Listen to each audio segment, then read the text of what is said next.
my dear viewers, beginning today is the official Alliteration Gaming Patreon and channel members. Throughout my Patreon, we've got quite a few tiers you can check out in order to gain special perks and even commission videos that you'd like to see me upload onto the channel. Every tier includes a shout out on my supporter card at the beginning of all of my videos, along with the benefits of the tier itself. Following that, you can now also join the Alliteration Nation by becoming a channel member on the YouTube side of things. Pledging your subscription here as a member of the channel is going to grant you the same shout out on my supporter card as all the Patreon tiers do, as well as access to the members only channel on my Discord. You'll gain a member badge that will level up as you stay subscribed and access to my exclusive emotes when I stream on YouTube. If you're interested in checking out the Patreon, I'm going to have the link in the description and in the pinned comment down below, as well as the link to my Discord should you want to join that as well. And if you want to become a channel member, the big beautiful join button is front and center on my homepage right here.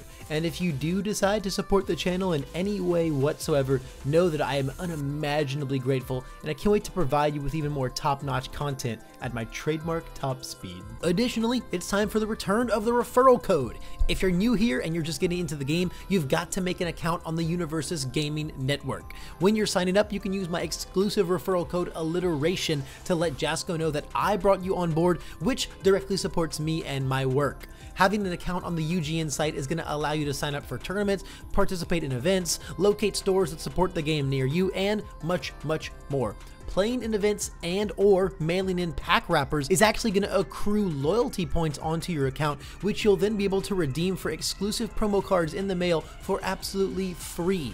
An account on here is an integral part of playing this game, so make sure you sign up and you use my code Alliteration to help me continue doing what I love. I would really appreciate the support. You guys absolutely killed it on the last one with all of the signups, and I am really excited to run it back with you all.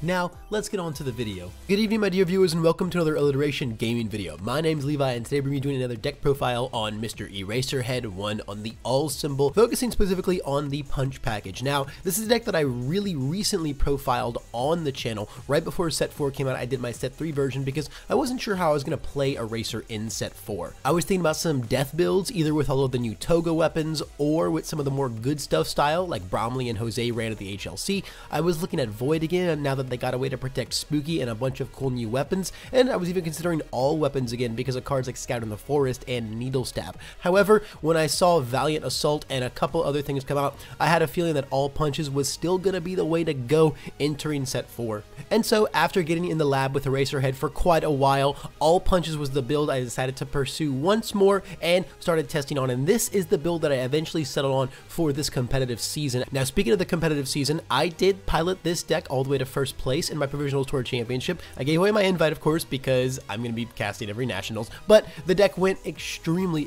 undefeated, was very powerful, and I really feel confident in heralding this as the Ojiro killer. It's not just the clickbait in the title, that is probably the most prevalent matchup right now.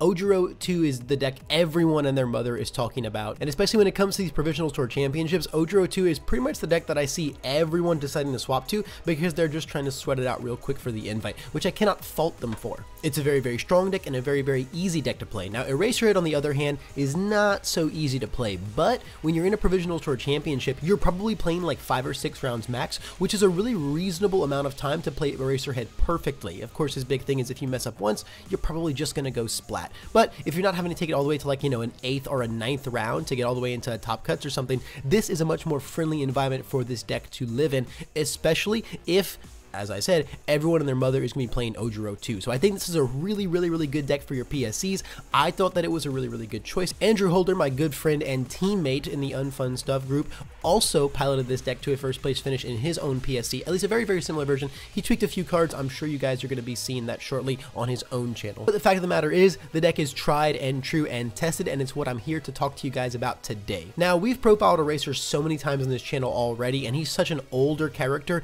that you're probably pretty pretty familiar with what he does already, and if you really want to see like the real beans and beef of this deck, you can truly just go watch the previous profile if you want like a super duper in-depth version of things. As far as things that aren't new to the deck, I'm going to be skimming over them quite a bit and mostly focusing on the new things and also like how this deck competitively performs right now. This is going to be a much more competitive minded deck profile slash tournament report slash how you beat Ojiro type of video. So if you also want like the basics on just like all the rudimentary parts of playing the deck, you should definitely go watch the previous profile, which is, you can find it very recently on my channel. So for those of you not in the know, real quick, Eraserhead's a 7 hand size, 19 health character. He's got all death and void, and he's got 3 super powerful abilities. At the beginning of the game, you get to go grab a little copy of this here erase card, stick it into your discard pile. At any point in time, you get to trade a card in your hand for that erase card. You can even discard an erase and just pick it right back up for essentially an infinitely free +2 or -2 speed.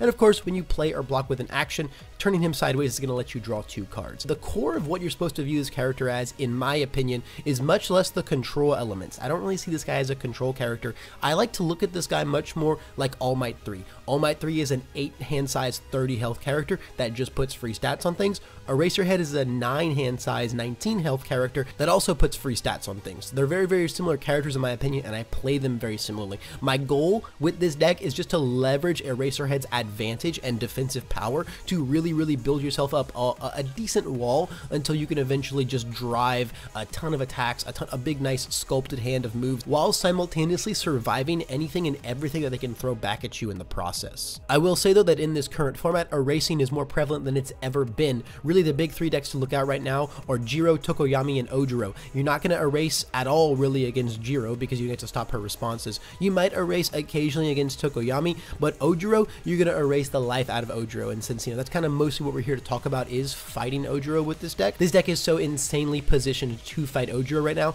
because of Erase's response. Essentially, what you're going to do is you're going to block his first 2 attacks, and then his 3rd attack onward, you're just going to erase him every single time. Now, this is going to cost you a card every single time, so you really have to learn how to leverage that 9 hand size properly, because the second you go from 7 cards to 9 cards, you're also not getting to minus speed or pick up erase anymore. But the thing is, when you're fighting Ojiro and all of his attacks suddenly have their vanilla stats and a -2 speed on them, his 5-6 attack strings are like laughably easy to block. The big thing is just making sure you're leveraging your cards so perfectly. We have a ton of card draw inside the deck as well that is also going to really help us manage this number. Now, if he has Student of the Art, you have to get a little bit weirder with it. Like if he has 1, you have to erase him from the 2nd time onwards. You know, obviously you're going to need to get some experience in the matchup, learn it quite a bit, learn when you should be erasing him. But basically, the main goal that you should be thinking about is you never let him pick up a card. Never ever do you let him use his once per turn. If you can figure out how to do that, you're pretty much never going to die to the character. Turn 2 is probably the scariest window because between building and blocking, it's going to be hard to hold enough cards to erase him. So if he draws like the absolute nuts, you very well still could die, but as long as you build your important defensive pieces, it's going to be okay. And this deck is very skewered towards building those important defensive pieces. Now, with that hefty introduction out of the way, let's actually get into the deck itself and see how this eraser list puts it all together. So going into our attacks, the first thing we're going to look at is 4 copies of Texas Smash. We are a punch deck, so 4 Texas Smash is basically mandatory. It is just 11 damage in total across a 4 diff move.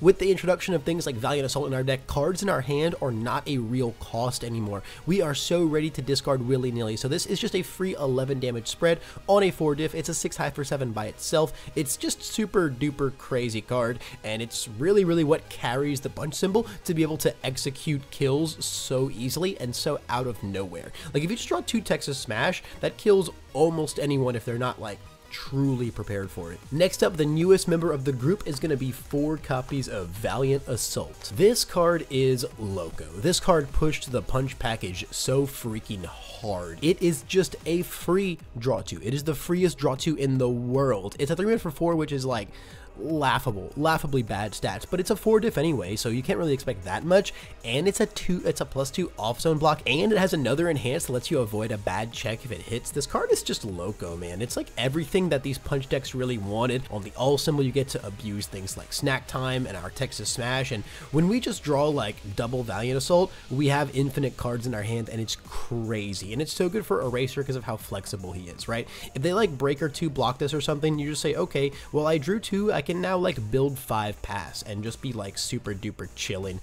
Or if they don't have a way to stop your attack string, this just finds like the next ones that you need to kill. Like, this card's crazy. Our next 4 of attack slot goes to 4 copies of Cat Punch. I think that you could very easily play Rapid Punches. They are extremely similar cards, right? This is a 5 low for 4 that on hit draws a card. This is a 2 mid for 6 that on block draws a card, but you also have the option to change it like into a 5 diff sort of, right, by committing one to make it a 4 mid for 6, and like it's really good either way. I personally prefer Cat Punch because I like the higher base damage and also the fact that it's a win either way. If you play Rapid Punches early game, it is sort of unlikely that they'll be able to stop like the random 7 low on turn 2. Like, that's like annoying to deal with, but if they do get to stop it, you don't get anything. Whereas Cat Punch says I'll either replace myself or deal 6 damage, which is really good either way. Most of the time people are probably just gonna let you hit with this card because they're scared of you drawing cards in the early game, because like you might whoops into something that just kills them and then maybe like it leaves them really open to like a Texas or something on turn 2. Alternatively, you get to draw a card which just helps you dig for your better, really good foundation pieces that you want to build early game. So Cat Punch is just like my favorite thing to throw down on turn 2 still.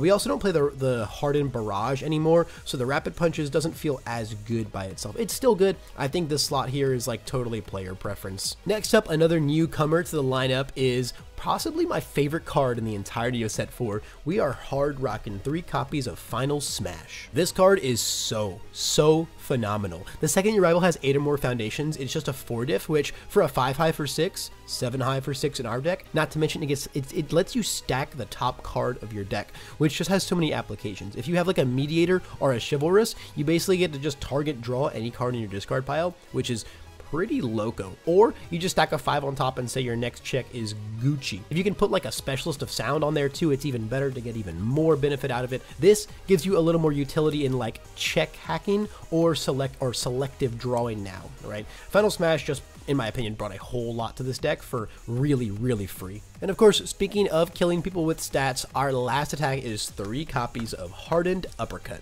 It is a 5 low for 9 in our character with potential to get even faster. It's our only sneaky low attack, so it's perfect in that role, and it's got a 0 high block that just says your next one is -2 speed. This is crazy. This card is so nuts. First of all, just having a +0 high block is very good. Your rival always has to account for that when committing resources to their attacks, and it's very powerful.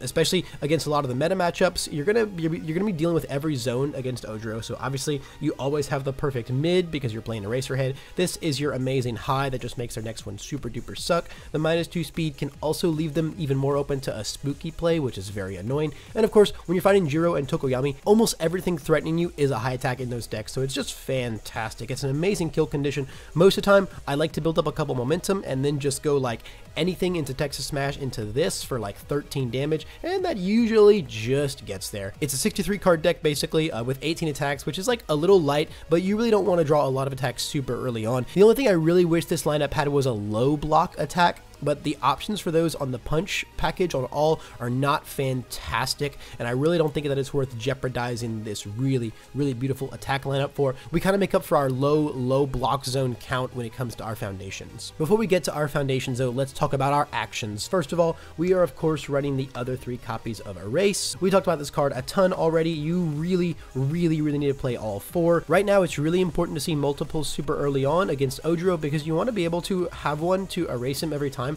but also be able to go grab a second one if you need, so to have that really good mid block. You don't want to have to go into his turn like holding mid blocks just because you can't block with your Erase in your hand because it's your only Erase. After that, we're going to be slamming down 3 copies of Sugar Rush Power Up as our other action inside of the deck. Sugar Rush Power Up has been one of my favorite cards in the game for a long time now. You know, people always ask like, how does Eraserhead kill people? Well, the punch package is a great start, but Sugar Rush is also a card that really helps you get there.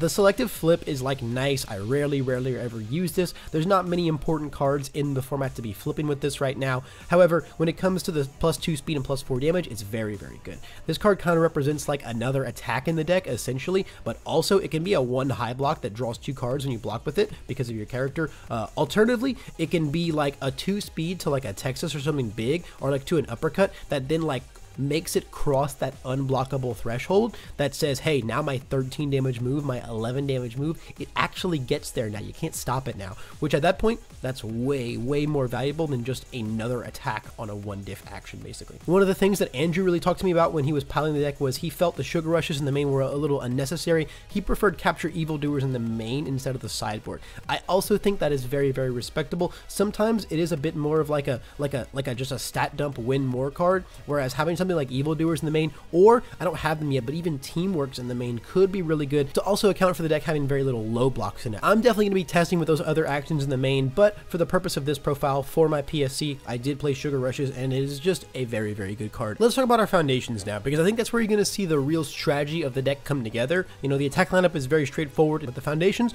are how we execute that whole stay alive forever plan. That being said, we're going to start out with a pretty aggressive piece, and that's going to be Pull No Punches at 3 copies. Now, this might seem a little excessive for a 3 difficulty foundation with a situational ability and then a deadlock ability, but this is actually a massive part of our game plan. The Destroy is really nice. It lets you do like some pretty greedy lines in the early game, stuff that like kill turns you wouldn't expect Eraserhead to hit you with out of nowhere, but most importantly, that deadlock ability just sits there and says your rival's not allowed to go into deadlock. If you find like 2 of these, they're pretty much locked out of going past 10 because your turns are just going to be way too deadly. It's impossible to survive. The thought process really just originates from if an Eraserhead is trying not to die, it is hard to kill him on less than 11 foundations. It's just tough to do that. So having these really good deadlock threats kind of locks them in that game state and makes them decide, like, it makes them have to toe the line of, I'm going to cross into deadlock because it's my only way to kill you, but also you might just kill me right back with cards like this. And Pull No Punches is a really big part of that. I like seeing it early. I like seeing multiples of it. I'm just super duper down for Pull No Punches all day, every day. Next up, because -2 speed to everything was not good enough, we're going to play 4 copies of Specialist of Sound. There's truly nothing really complex to say about this card. It's a free -3 speed, repeatable all day, every day. It makes Spooky really insane. -5 speed in total with our character. It's a fantastic thing to put on the top with Final Smash because you get that double check. It's just a very insane card. It's an integral low block.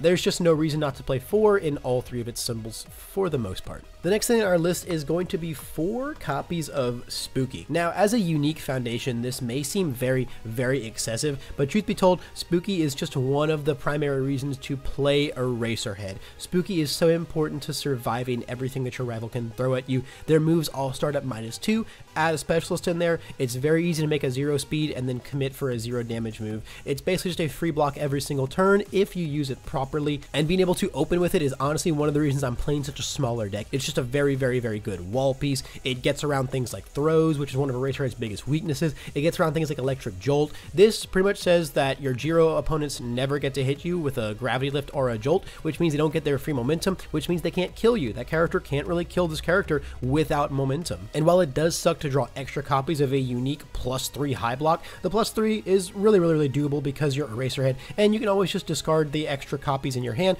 to grab that erase and make it your cycle card. Being able to reliably have Spooky on board every single game is also a big part of why we get to get away playing only 14 low blocks in our very defensive-minded character, because this essentially lets us free block 1 low attack per turn. One of the biggest things I have to teach to you newer Eraserhead players is don't use this thing willy-nilly. There will be times where your rival never plays a zone you don't have, and then you just never use your Spooky, and then it feels like a total waste. But the thing is, the second that you Spooky that thing that you have a high block already for, that's when they're going to throw double low attacks at you and just ruin you. So don't be greedy with this card, respect its power, and it's going to help keep you alive through anything and everything. Next up, a certified Levi card choice that's really making its way into the meta right now, actually, is we're playing 3 copies of Villains Defeated. I've been a huge stan of this card ever since it came out. I was really big on like Chaos Defense in set 1. I don't feel comfortable playing these 3 symbols without Villains Defeated in my decks. It's just a card that I just like auto include because I'm me. But right now, it is a very good choice. Eraserhead, again, very weak to throws. A Villains Defeated on board pretty much says that even if you throw 2 throws or, you know, an Electric Jolt / throw, if I have a Spooky and this on board, they're not going to be getting through. This card's very good. And of course, when you remove the thing from their pool, it makes Ojiro's life a little tougher. It lets you like conserve and erase in hand against him because he has to take 1 extra attack to get to that 3 different zones in the pool, which is very cool. The healing is also extremely nice, and of course, if they're discarding your cards a lot, it's got that other incidental response as well. This is like the one card in the deck that I think you could say was flexible in the past and that I played just because I liked it, but I think now it's definitely a mandatory staple just because of how prevalent Ojiro 2 is, and like we're playing this deck to win against that character. And now for our last 2 diff, we're going to be rocking just 2 copies of Night Watch. Night Watch is just very, very good, man. It's our free cancel against everything. The whole mantra of this deck is be ready and prepared for anything and everything they do. Every once in a while, that one thing is going to come up that you couldn't or didn't plan for, and this just is like your get out of jail free card against that one ability. It's really good, especially at stopping those really, really powerful deadlocks too. Again, you're going to charge into deadlock a lot playing this deck, so a lot of times your rival's going to have like that one incidental deadlock that just like wrecks you, right? The grasping tape toss, or the first villain encounter, or the blitz rush, or something like that. Just something that you had to go into deadlock but you couldn't make a plan for. Night Watch lets you take care of that, and it also pulls the other side of that duty in that it's got a very, very threatening deadlock. Being able to pick up your Texas Smashes and your Valiant Assaults is nuts. Now let's talk about our spams, because we got a lot of them. First off is 4 Mediators. We just have to play 4 Mediators. Destroy a foundation for -3 speed and draw a card if we played an action. This includes blocking with an action. It's just way, way too good of an exchange rate. These are like our extra specialist of sounds on board. They just are only a one-time use, but they're a spam, so it's fine. The +3 high block is super fine. I am almost literally never not building this card if I draw it. Mediator is one of the things that lets you go like build 5 or build 6 pass, and then you sit there with like this Chivalrous and a Spooky on board and your on block response and say, hey, actually I get to block like 4 things this turn with my 1 card in hand. It's truly, truly messed up. Now I just mentioned it, but yes guys, we are absolutely playing 4 copies of Chivalrous Competitor inside of this deck. This card is just way, way too good. It's what really put me back onto the all symbol in set 3. I try to avoid a bit, season the advantage, flip my Spookies all day, and then I realized that my defense was just falling apart. The all and death symbols get a card like this to protect Spooky from being flipped or destroyed, and I think that's very extremely important. Not to mention, flip both of us, draw a card is really good. Next up is a older set 3 card, but still a new addition to the deck, and that's 3 copies of Snack Time. Snack Time is an absolutely brutal card. Trading a card in hand for a speed and stun 1 is a really, really fantastic exchange. Not to mention, it's got one of the strongest deadlocks in the game. I didn't play this card before in my previous all builds because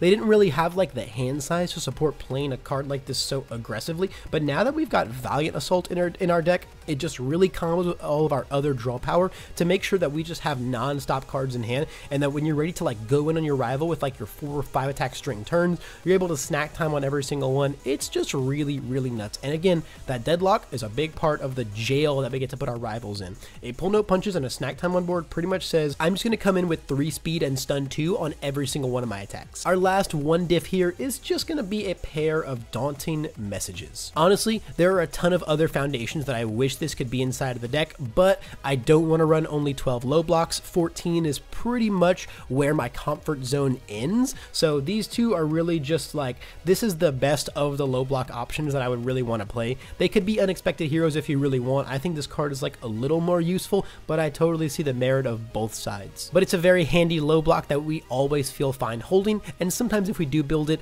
that flip and target commit is just going to end turns sometimes and save our bacon. Next, let's get into our 0 diffs because we've got some absolutely fantastic ones to play, and the first is going to be 4 copies of It Cannot Be Fixed. This card is way too good as a 0 with a +1 high block that just says we get a free foundation if we get stunned. Absolutely amazing. Card just makes you a lot less vulnerable to a lot more things, and that is our game plan in a nutshell. Next, we've got a newcomer to the deck, and that's 4 copies of You're Finished. This card just straight up replaces Rooftop Vantage as a 0 difficulty low block, but this time we have actual text on our card. Obviously, the top card of our discard pile condition is one that we can automatically fulfill with Eraserhead himself. Discarding our attacks doesn't feel great, but if we're just trying to poke and get a free card, it's very good. On top of that, it gives us another extremely unfair deadlock ability. Being able to strut into deadlock and then each turn get to pick the thing on their board that really beats us up in deadlock, like their own pull no punches or stuff like that. Getting to commit that every single turn is great. You're getting to commit normal things like One with Nature, your rival's own snack times that threaten you when you're in deadlock. It's just such a good freaking card, man. And then finally, rounding out our main deck out of 2 of is our last 0 difficulty, Easily Excited. I really wish I could play 4 of this card. It's actually just so amazing. A free speed every turn on a 0 with an off-zone block is very good, but the deck already has like 35 high blocks in it, and 10 zeros is honestly a perfectly fine number. Again, if block zones didn't matter, we would go 12 all day and cut the daunting messages, but block zones do matter when we're playing this very, very defensive character, so you have to respect them a little bit, so we only get to play 2 easily excited in our deck. Now, when it comes to deck profiles, I've been bouncing a bit back and forth between showing sideboards and not showing sideboards. However, this is a much more competitively focused, competitive-minded deck profile, so I do want to talk about my sideboard. The first thing in there is we have a 3rd copy of Night Watch. You just bring this in against stuff like with really, really threatening singular abilities. If you finish game 1 and you're like, I need more nope buttons in my deck for this matchup, you just bring it on in. Next is the 4th Villains Defeated. You're of course going to bring this in against Ojiro and Ojiro. It's insanely powerful against them. Now when it comes to new cards being in there, let's talk about 3 copies of Eye of the Tiger. Now obviously we're not tigers, so we're not going to get the static ability value of this card, but we do however get to say that Tokoyami and in general like the Twisting Azure decks just kind of have to take a turn off against you. That's really, really powerful. If you can slam this down on turn 2 and then comfortably skate to like turn 3 onwards by using this to survive those massive, massive swing turns really early on where they're Summon Dark Shadow and Twisting Azure, you get to just say, I want to put a stop to all of that nonsense. I think this is a really, really big sideboard piece for these 3 symbols to have right now. Next up, we talked about it a little bit earlier, but I am siding 3 copies of Capture Evildoers. A lot of characters struggle to kill Eraserhead without momentum. This steals their momentum. We also don't have any outs for our own momentum in this deck aside from Hardened Uppercuts EX, so it being able to clear the pool with our momentum use is really, really nice. It's a 1-man with Breaker 1, which is kind of redundant in our deck, but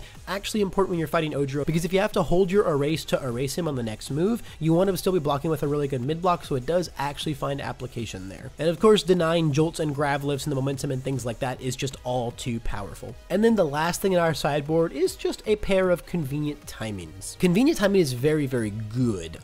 Now, the convenient timing, the bottom enhance is pretty much irrelevant. If you're fighting like the mirror match, I would side it in, like get rid of their erases is pretty cool. If you're fighting Meteor Shower decks, get rid of their Meteor Showers is also kind of cool. There's like cute uses for it. Against Jiro, you're siding it anyway for the response, but you do also get to take like their sound waves and put them back at the bottom of their deck, which is pretty cool. They can't like sound waves into sound waves as easily. Those are all cool applications, but we mostly play this card because response Breaker 1 for the turn at the cost of momentum is very, very good. And it costs a momentum, so it's not really going to help us survive like the Ojiro or Tokoyami turn 2s. It's certainly mostly here for Jiro because I think it's really good if you can take her to the late game, but if you're not a big fan of it in the sideboard, I do have a couple other options I like. I really enjoy Gas Cloud for like some super duper stun protection. If you want to side all of the actions in the world, Teamwork is a big consideration too, just to stop those really annoying heavy low attack decks, because that's something that is really strong in general and also something our deck is very weak to. I think this deck is insane. I think it's the best way to play Eraserhead right now. I think if your locals is all going to get on Ojiro 2 for their PSCs, I think it's the best choice you could make if you want to like